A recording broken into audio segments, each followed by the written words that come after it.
मित्रांनो, ठरलं तर मग या मालिकेच्या आजच्या भागामध्ये आता महिप्त नागराज घरी आलेले असतात तेव्हा आता दोघेही खूप खुश असतात, पण महिप्त तर अति उत्साही असतो, आनंदी आनंद चोहीकडे असं म्हणून तो आता त्या गाण्यावर नाचत असतो तेव्हा आता लगेचच नागराज म्हणतो की अरे काय चाललंय महिपत, किती हा अति उत्साह तुला असं नाचताना तुझ्या पंटरने पाहिलं ना तर त्या सर्वांना वाटेल की ती देशमुख बाईन तुझ्याबरोबर लग्नच करते की काय म्हणून तू एवढं नाचतोय। तेव्हा आता महिप्त म्हणतो की तसं नाही अहो नागराज शेठ, कसं आहे ना तुमचं काळीज बापाचं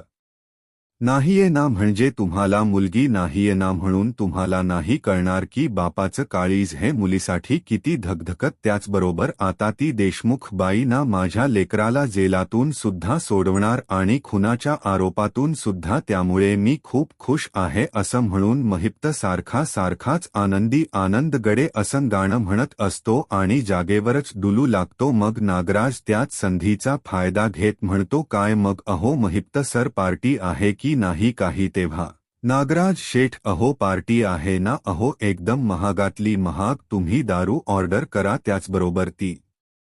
पिंपात टाका आणि पिंपालाच तोंड लावून हवी तेवढी प्या असं म्हणून महिपत्याला खुश करून टाकतो। मग आता सारखच आनंदी आनंदगडे जिकडे तिकडे चोहीकडे असं पुन्हा पुन्हा तो गाणं म्हणू लागतो तेव्हा नागराज विचारतो की तुला काय एकच गाणं येत का रे? मग महिप्त म्हणतो नागराज शेठ, त्याची सुद्धा एक स्टोरी आहे। काय झालं, माझ्या बापाने मला मी लहान असताना शाळेत टाकलं असं होतं, सकाळी 9 वाजता आणि अगदी 9:30 वाजता मी काय केलं तर कायमची शाळा सोडून टाकली। त्यामधल्या वेळेत मी जे शिकलो ना तीही कविताच शिकलो। मग आता तुझं शिक्षण राहू दे बाजूला, परंतु आपल्याला देशमुख बाईत शिक्षण नक्कीच कामी येणार अस नागराज म्हणतो। अरे काय दरारा आहे त्या बाईचा? त्यावेळी महिप्त म्हणतो दरारा नाही, तोरा बघ ना त्या बाईचा काय तोरा आहे तो, आणि तो तोरा बघूनच मला अगदी खात्री पटली की ही दामिनी देशमुख ना त्या अर्जुन सुभेदाराला अगदी पुरूनच उरणार, आणि नुसती पुरून उरणार नाही तर त्याचा अगदी चेंदा करून टाकणार आणि अशी थयाथ्या नाचणार त्याच्याबरोबर। मग आता जेव्हा माझ्या पोरीचा मला कोणी ना तेव्हा मला अगदी तिला अभिमानाने सांगता येईल की पोरी, तुझ्यासाठी अशी वकिली बाई मी आणली आहे ना तिच्यासमोर। अर्जुन सुभेदार म्हणजे की झाडकी पत्ती, तेव्हा सगळं सांग महिप्त, पण हे सांगू नको की केस घेण्यासाठी त्या बाईने तुला किती तंगावले ते, कारण केस घेतली हे महत्वाचंच आहे ना। त्यानंतर आता लगेचच महिप्त म्हणतो तो अर्जुन सुभेदार ना तिकडे गाफील आहे, त्याला पत्ताच नाही की त्याच्यासमोर एक मोठं वादळ येणार आहे। तर दुसरीकडे दामिनी ही गाडीतून खाली उतरते, तिची अशी डॅशिंग झालेली एंट्री पाहून आता सर्व पत्रकार तिच्याकडे पाहू लागतात। त्यानंतर दामिनी आता गाडीतून खाली उतरून लगेचच कोर्टाकडे जायला निघते तेव्हा तिच्या पाठीमागे आता पत्रकारांचा अक्षरशः घोळकाज पळत असतो। तेव्हा आता लगेचच सर्व पत्रकार दामिनी भोवती एकत्र येतात आणि विचारतात, आम्ही असं ऐकलंय की तुम्ही अर्जुन सुभेदार यांना हरवणार आहात? त्यावेळी दामिनी देशमुख आता म्हणते की कुणालाला हरवण्यासाठी नाही तर स्वतःला जिंकवण्यासाठी केस ही घेत असते अस आता तीच उत्तर ऐकून सर्वजण तिच्याकडे पाहतच राहतात। इकडे अर्जुन आणि सायली दोघेही रूममध्ये येतात आणि दरवाजा बंद करून घेतात। त्यावेळी आता लगेचच प्रिया तेथे येते आणि दाराला कान लावून त्या दोघांचं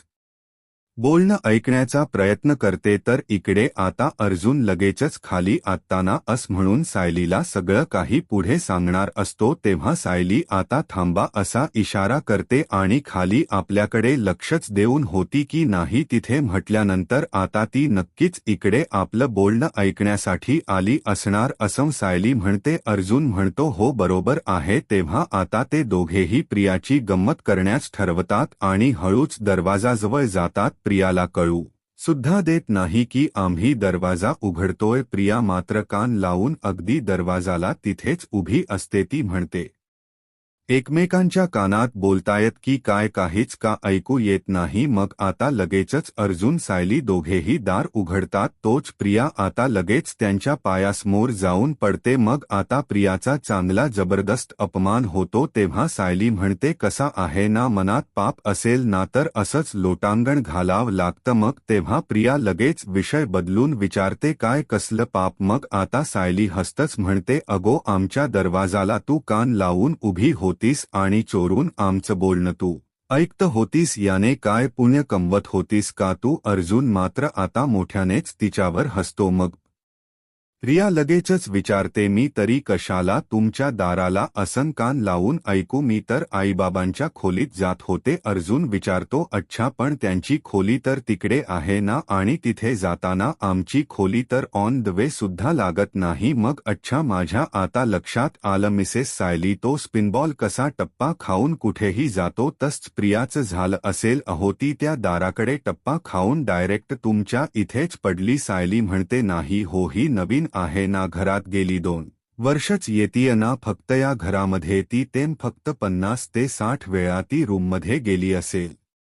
सगळ्यांच्या त्यामुळे तर तिला माहीच नाहीये की नक्की कोणाची खोली कुठे आहे मग आता लगेचच अर्जुन म्हणतो राईट अगं नीचपणा करायचा असेल ना प्रिया कारण तरी जरा नीट शोध अगं आता सुद्धा आमच्या दाराला कान लावून तू उभी असशील हे आम्हाला माहीत होतं आणि आता तुझ्या वागण्याच ना आश्चर्य सुद्धा वाटत नाही आम्हाला प्रिया असं सायली रागातच तिला म्हणते मग आता प्रिया म्हणते चुकून तुमच्या दारासमोर मी उभी होते तर इतकं बोलायची गरज नाही हा आणि बाय द वे हे घर जितकं तुमचं आहे ना तितकंच माझं सुद्धा आहे की आता यावर सुद्धा तुम्ही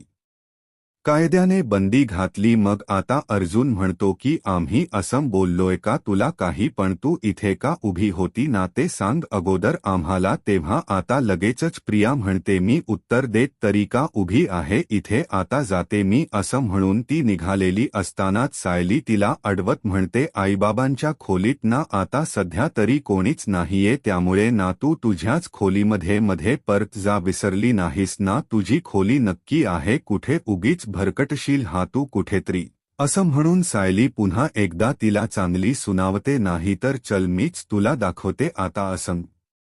म्हणून सायली जोरातच तिचा हात पकडते आणि तिला जिन्याजवळ घेऊन जाते तेव्हा प्रिया जोरातच ओरडत हात सोड माझा असं म्हणते मी जाईन त्यामुळे रस्ता दाखवण्याची गरज नाही समजलं सायली विचारते खरंच जाशील का की माझी पाठ फिरल्यानंतर तू लगेचच आमच्या दाराला कान लावशील मग आता प्रिया रागातच विचारते तू स्वतःला खूप हुशार समजतेस ना तेव्हा सायली म्हणते याला हुशार समजलं नाही तर सतर्क राहणं असं म्हणतात कसा आहे ना प्रिया तू ज्या घरात आहे ना त्या घरातील सर्वांनीच सतर्क राहणं खरंच खूप गरजेचं आहे कारण तू कधी कुणाच्या पाठीमध्ये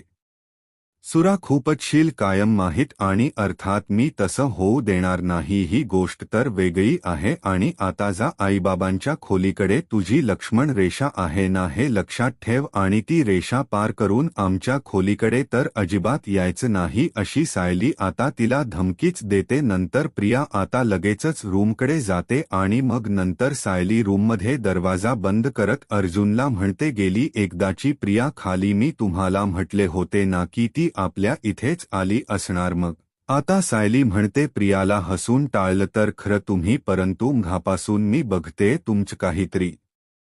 बिनसले तेव्हा कुणाचा फोन होता सायली विचारते मग आता अर्जुन सांगतो चैतन्याचा फोन होता आणि आता इथून पुढे साक्षीची केस दामिनी देशमुख